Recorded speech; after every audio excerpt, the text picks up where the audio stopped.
Welcome to another exciting episode of Dungeons & Dragons. In today's video, we are going to take a closer look at one of the most intriguing subclasses for sorcerers, the Shadow Magic Sorcerer. We will discuss all the abilities that you can gain as you level up, and we'll also take a look at some of the best feats for this subclass.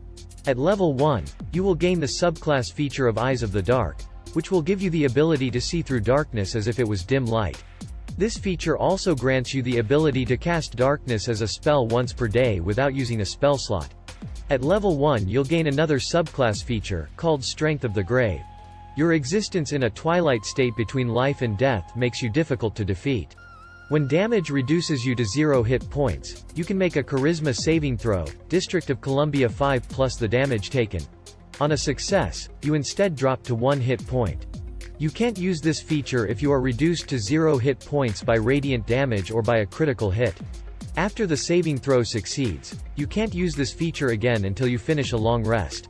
At level 6, you'll get the Hound of Ill Omen feature, which allows you to summon a Shadow Hound that will attack your enemies. You gain the ability to call forth a howling creature of darkness to harass your foes. As a bonus action, you can spend 3 sorcery points to magically summon a Hound of Ill Omen to target one creature you can see within 120 feet of you. The Hound uses the Dire Wolf statistics with the following changes. The Hound is size medium, not large, and it counts as a monstrosity, not a beast. It appears with a number of temporary hit points equal to half your sorcerer level. It can move through other creatures and objects as if they were difficult terrain. The Hound takes 5 force damage if it ends its turn inside an object. At the start of its turn, the Hound automatically knows its target's location. If the target was hidden, it is no longer hidden from the Hound. The Hound appears in an unoccupied space of your choice within 30 feet of the target. Roll initiative for the Hound. On its turn, it can move only toward its target by the most direct route, and it can use its action only to attack its target. The Hound can make opportunity attacks, but only against its target. Additionally, while the Hound is within 5 feet of the target has disadvantage on saving throws against any spell you cast. The Hound disappears if it is reduced to 0 hit points if its target is reduced to 0 hit points, or after 5 minutes. At level 6, you'll also gain access to the Shadow Walk spell, which will allow you to teleport between shadows. This spell can be incredibly useful for both combat and exploration. At level 14, you'll gain the feature Shadow Walk, which will allow you to gain the ability to step from one shadow into another.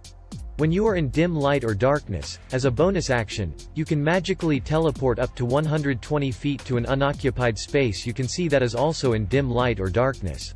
At level 18, you'll gain the feature Umbral Form. You can spend 6 sorcery points as a bonus action to magically transform yourself into a shadowy form. In this form, you have resistance to all damage except force and radiant damage, and you can move through other creatures and objects as if they were difficult terrain. You take 5 force damage if you end your turn inside an object. You remain in this form for 1 minute. It ends early if you are incapacitated if you die, or if you dismiss it as a bonus action.